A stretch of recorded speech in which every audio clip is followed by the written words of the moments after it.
जी तो अस्सलाम वालेकुम, कैसे हैं आप सब। उम्मीद करता हूँ आप सब खैरियत से होंगे। मैं हूं सईद खान, आपके चैनल सर के इंटरनेशनल में। तो मैं इस वक्त हूं दुबई में। मैं आपको अपने चैनल में खुशामदीद कहता हूं। अगर अभी तक मेरे चैनल को सब्सक्राइब नहीं किया तो चैनल को सब्सक्राइब कर दें और बेल आइकन जरूर दबाएं ताकि हर नई आने वाली वीडियो का आपको अपडेट आती रहे। ठीक है, तो आज की जो वीडियो है वो आपके लिए बहुत मुफीद होने वाली है। अगर आप दुबई के वीज़े के बारे में जानना चाहते हैं, कि दुबई के वर्क परमिट के बारे में जानना चाहते हैं, तो ये वीडियो आपके लिए बहुत ज़बरदस्त होने वाली है। वीडियो एंड तक देखिएगा, इंशाल्लाह आपको बहुत फ़ायदा होगा। ठीक है, और अगर आप नहीं जा रहे, आपके कोई दोस्त जा रहे हैं, किसी भी ज़रूरतमंद है जो आपके जानने वाले हैं, दोस्त हैं, बाप हैं, उनके साथ ये वीडियो शेयर कीजिए ताकि उनको भी इन्फॉर्मेशन उनके पास पहुंच जाए। तो पिछली वीडियो में जैसा मैंने आपको बताया कि दुबई में दो किस्म के इन्होंने अपने जो सिस्टम है उसको डिफाइन कर रहे हैं, उसके सॉफ्टवेयर में अपडेट डाल रहे हैं। बहुत सारी चीज़ें दिन ब दिन आपको पता है कि दुनिया में जिद्दत आ रही है, AI सिस्टम के थ्रू वीज़े ये एक्सेप्ट कर रहे हैं और रिजेक्ट कर रहे हैं। ठीक है, तो इन्होंने क्या सिस्टम में चेंजिंग की है, आज इस वीडियो में हम उसके ऊपर बात करेंगे। ठीक है, सबसे पहले हम स्टार्ट करते हैं। जैसे पिछली वीडियो में मैंने आपको बताया था कि दो किस्म के इन्होंने कैटेगरियां बना दी, एक स्किल और अनस्किल। सबसे पहले हम बात करते हैं कि स्किल लेबर क्या है। स्किल लेबर वो है कि जैसे मिसाल के तौर पे एक इंजीनियर है या किसी भी डॉक्टर है, कुछ भी है, अगर आपके पास एक प्रोफेशनल डिग्री है किसी काम की, ठीक है, चाहे वो मास्टर है या बैचलर डिग्री है, पर डिग्री है, वो बंदा जो है ना स्किल लेबर में आता है। ठीक है, अनस्किल्ड वो है कि जैसे एक इलेक्ट्रिशियन है, एक मिस्त्री है या कोई भी है, बट उसके पास डिग्री नहीं है, उसके पास सिर्फ एक्सपीरियंस है, उसने काम किया हुआ है, बट उसकी ऑफिशियल जो लैंग्वेज में उसको बोलते हैं अनस्किल्ड लेबर, वो एक मजदूर है, एक आम अल्फाज में उसको कह सकते हैं हम। ठीक है, तो जितने भी वीजे रिजेक्ट हो रहे थे वो किस वजह से रिजेक्ट हो रहे थे, अभी जो है ना इन्होंने जो सिस्टम में चेंज अपडेट किया है, अभी दुबई की जो फॉरेन मिनिस्ट्री की वेबसाइट्स हैं वहाँ से अभी मालूम हुआ है कि जितने भी वीजे रिजेक्ट हो रहे थे उसकी असल वजह क्या थी। ठीक है, आपको जैसे मैंने बताया कि AI सिस्टम के थ्रू ये वीजे एक्सेप्ट और रिजेक्ट कर रहे थे। ठीक है, तो उनके एक्सेप्टेंस रेशो और रिजेक्शन रेशो जो है वो खुद ही जो AI सिस्टम है उसी के अंदर खुद ही जो है ना उन्होंने एक सिस्टम में डाल रखा है, उस परसेंटेज के थ्रू वीजे एक्सेप्ट भी हो रहे थे और रिजेक्ट भी हो रहे थे। तो इस वीडियो में मैं आपको बताऊंगा कि वो वीजे क्यों रिजेक्ट हो रहे थे, उसकी असल वजह क्या थी। जी, तो वीडियो स्टार्ट करते हैं। तो ऐसा है कि इन्होंने एक ऐसा सिस्टम अभी तैयार किया है कि बहुत से दुबई में काफ़ी अरसा से UAE में गल्फ़ में ये सिस्टम चल रहा था कि मिसाल के तौर पे अगर एक कंपनी है, वो इंडियन कंपनी है या पाकिस्तानी कंपनी है, बांग्लादेशी है, तो उसमें क्या एक सिस्टम चल रहा था कि लोग अपने ही लोगों को वीज़े दे रहे थे, जिसकी वजह से एक बहुत सारी रेशो और बहुत सारे मसाइल पैदा हो रहे थे।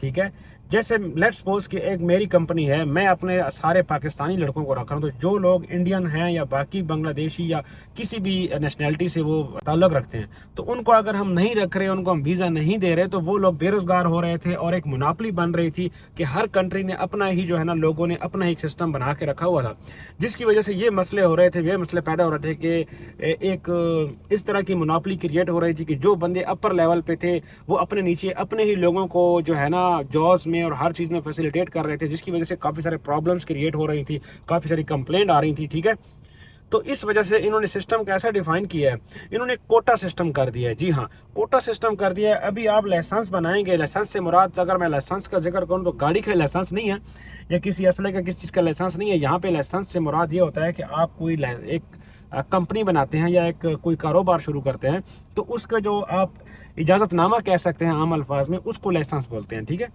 तो क्या था कि अगर आप लाइसेंस लेते हैं तो लाइसेंस का ये सीन होता है कि उसमें आप अपनी मर्जी से वीज़े इशू करते थे। ठीक है, अब इन्होंने ये सिस्टम किया है कि अब अगर कोई बंदा लाइसेंस लेगा या बिजनेस शुरू करेगा, तो उसका अब ये सीन करना है कि अभी उसको वीज़े जो मिलेंगे ना, वो इनके मर्जी के मुताबिक मिलेंगे। वो कैसे मिलेंगे, इन्होंने कोटा सिस्टम क्रिएट कर दिया है कि भाई 20% कोटा जो है पाकिस्तान को आप वीज़ा दे सकते हैं, 20% आप बांग्लादेश को दे सकते हैं, 20% आप इंडिया को दे सकते हैं, 20% आप नेपाल को, रशिया को, किसी को भी दे सकते हैं। तो अभी तक ये रेशो सही में डिफाइन नहीं की गई है।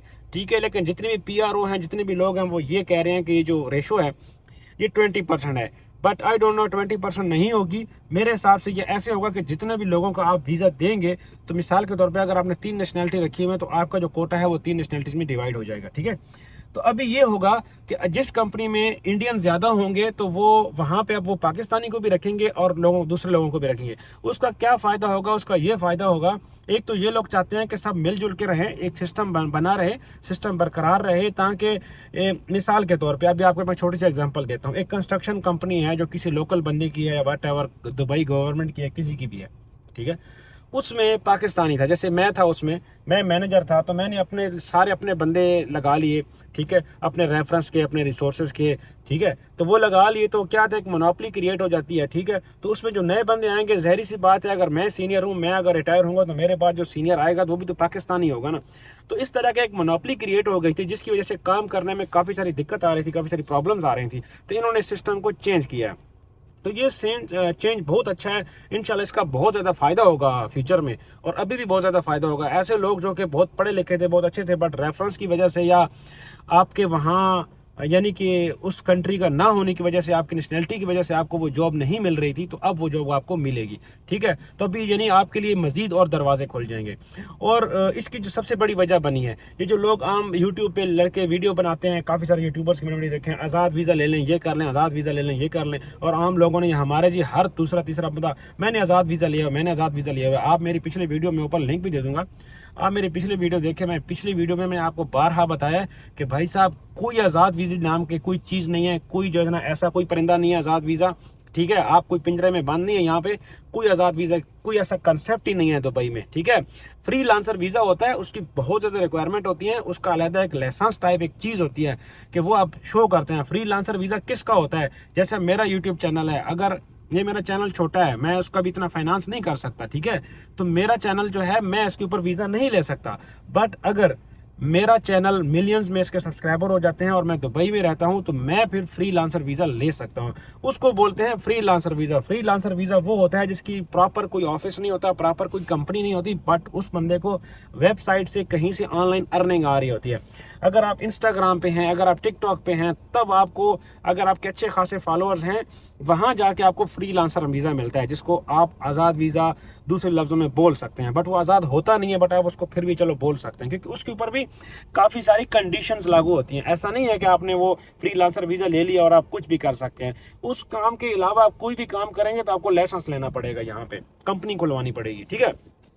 तो इस पे हम बात करते हैं कि जी ये क्यों ऐसा किया गया। उसका सर ये सीन था, ये मैं बात क्यों कर रहा हूँ, मैं इसलिए कर रहा हूँ, ये जो लोग कह रहे थे ना आज़ाद वीज़ा, आज़ाद वीज़ा, क्या था जी, लाइसेंस बनाओ, ठीक है, लाइसेंस में 10 वीज़े आते हैं, 3-4 मैनेजर्स के निकलवा लिए जो कि अच्छे रेट पे बिकवा दिए, और बाकी लेबर के वीज़े निकलवा लिए, वो थोड़े लो रेट पे बिकवा दिए, ठीक है।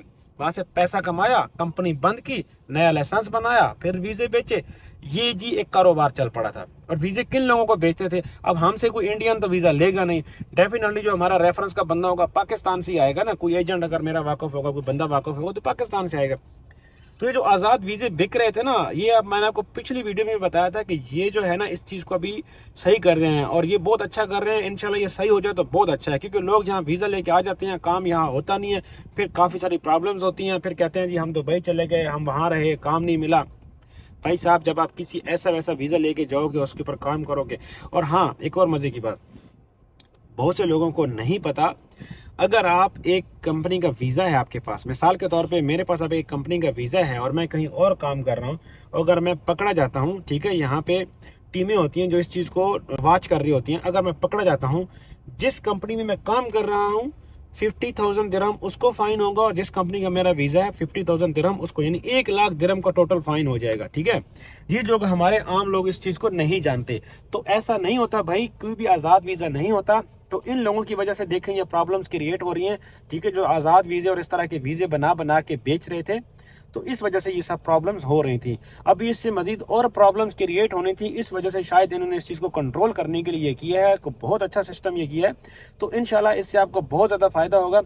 अगर आप अभी जो है ना, अभी आपके जहन में एक सवाल आ रहा होगा कि मैं जब एक जॉब में जाऊँगा तो मुझे कैसे पता कि मुझे यहाँ से वीज़ा मिलेगा कि नहीं। बहुत अच्छा सवाल है, आपके माइंड में ये आना चाहिए। तो उसका जो आंसर है, उसका आंसर ये है कि जनाब, अब जब एक कंपनी पब्लिसिटी करेगी, या वो न्यूज़ में देगी, या वो अखबार में, या किसी भी चीज़ में इस चीज़ की न्यूज़ देंगे, या उसको पब्लिश करेंगे कि हमें इतने ये इंजीनियर चाहिए, ये बंदे चाहिए, उसमें अब वो स्पेसिफाई करेंगे 4 इंजीनियर चाहिए बट इंडिया से चाहिए, 4 इंजीनियर चाहिए बट पाकिस्तान से चाहिए, 4 इंजीनियर चाहिए, इंडियन नहीं अप्लाई कर सकते, बांग्लादेशी अप्लाई कर सकते हैं, रशियन अप्लाई कर सकते हैं। उसमें फिर ये चीज़ बाकायदा लिखी जाएगी कि फलां नेशनलिटी का कोटा हमारा पूरा है, ये बंदे अप्लाई ना करें, ये बंदे अप्लाई करें, ठीक है।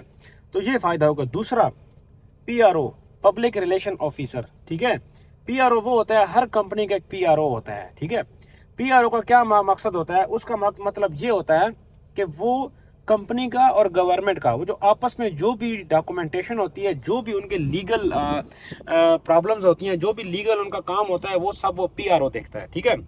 वीज़ा निकलवा के देना, वीज़े का सारा कुछ। देखो अब एक बहुत बड़ी कंपनी है, उसके पास इतना टाइम नहीं है कि वो बार बार आएँ और मिनिस्ट्री के चक्कर लगाएं और वो इस चीज़ को देखें, इसको लुक आफ्टर करें कि जी हमें इतने बंदे चाहिए, वो उधर बंदे भी हायर करें और वो उनके फिर डॉक्यूमेंटेशन भी करें, फिर उनके मेडिकल्स की ये वो।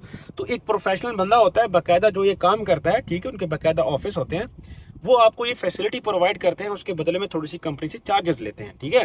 तो ये सीन होता है। तो पीआरओ फिर उनको बताएगा कि भाई आपके पास इतना कोटा मौजूद है, आप इतने इंडियन रख सकते हैं, आप इतने पाकिस्तानी रख सकते हैं, आप इतने बांग्लादेशी रख सकते हैं। तो ये एक सिंपल एक फार्मूला है। ये ऐसा नहीं है कि डॉक्यूमेंटेशन में होगा और यहाँ पे लोग कहेंगे कि नहीं ऐसा नहीं, ऐसा हो सकता। ये दुबई है, हर चीज़ सिस्टम के मुताबिक होती है और इनको सब पता होता है कि कंपनी में कितने लोग हैं, कितने लोग काम कर रहे हैं और कितना कैसे हैं, ठीक है। तो इंशाल्लाह अभी अगर आप वीज़ा अप्लाई करेंगे, अभी जॉब ढूंढेंगे, तो आपको इंशाल्लाह बहुत फ़ायदा होगा और आपका वीज़ा कभी रिजेक्ट नहीं होगा। अभी अगर वीज़ा रिजेक्ट होगा तो दो बंदों की वजह से होगा, या जो बंदा एम्प्लॉयर आपको जॉब दे रहा है उसकी वजह से रिजेक्ट होगा, सेकेंड आपके पीआरओ की वजह से रिजेक्ट होगा, ठीक है। आपकी वजह से वीज़ा रिजेक्ट नहीं होगा, आपके पाकिस्तानी होने की वजह से वीज़ा रिजेक्ट नहीं होगा, ठीक है। अगर एक बंदा मिसाल के तौर पे एक एम्प्लॉयर है, वो आपको जॉब दे रहा है, ठीक है, जब उसको पता है कि मेरे पास कोटा ही नहीं है तो वो आपको क्यों जॉब दे रहा है, जॉब दे भी रहा है तो फिर वीज़ा जाने और वो जाने, ठीक है। या तो वो अपना कंपनी का कोटा बढ़ाए, ठीक है, कोटा बढ़ाएगा फिर उसके वीज़ा निकलेगा, अदरवाइज उसका वीज़ा नहीं निकलेगा, ठीक है।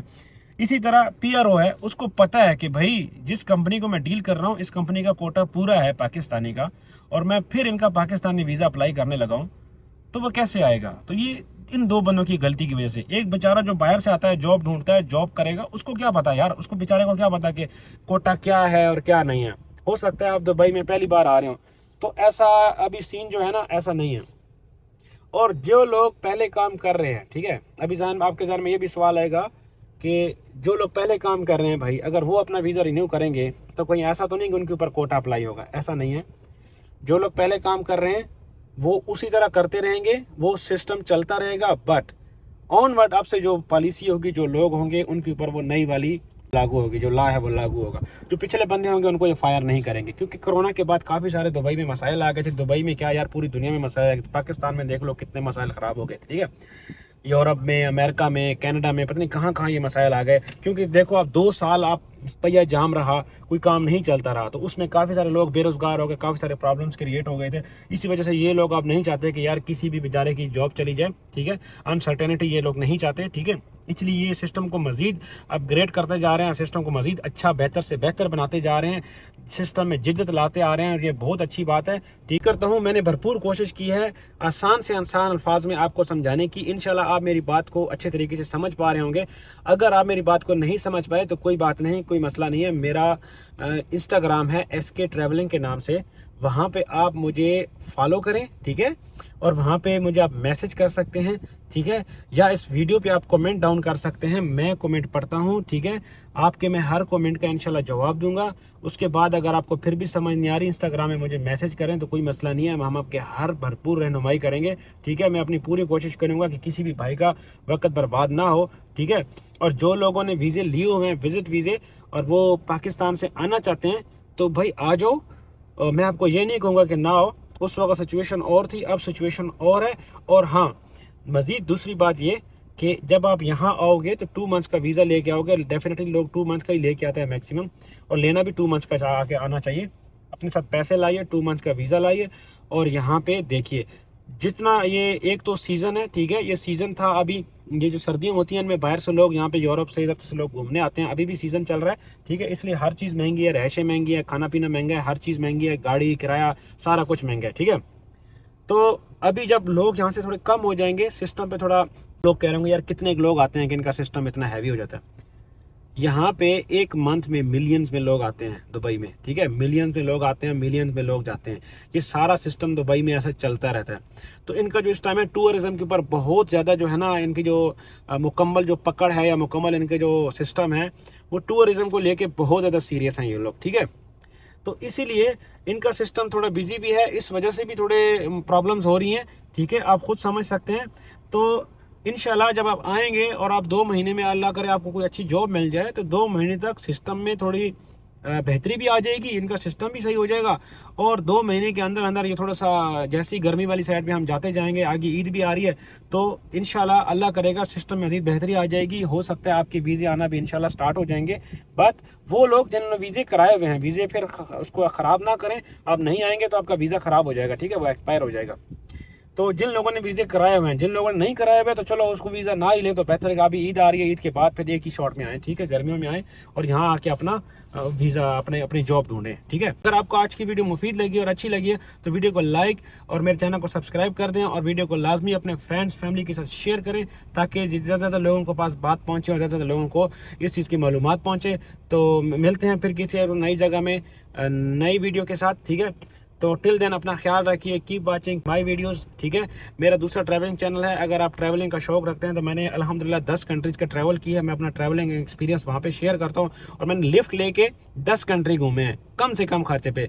20,000 30,000 में मैंने पूरे मुल्क घूमे हैं। जैसा कि आप इस्लामाबाद से कराची 20-30 हज़ार में नहीं जा सकते, ठीक है, महंगाई के दौर में, बट मैंने 20,000 में कंट्री घूमे हैं। तो ये सब चीज़ें कि 20,000 मैंने कैसे कंट्री घूमे, ये सब देखने के लिए आप मेरा चैनल है SK ट्रैवलिंग के नाम से, उस चैनल को सब्सक्राइब करें और बेल आइकन ज़रूर दबाएं ताकि आपको हर आने वाली वीडियो का अपडेट आती रहे।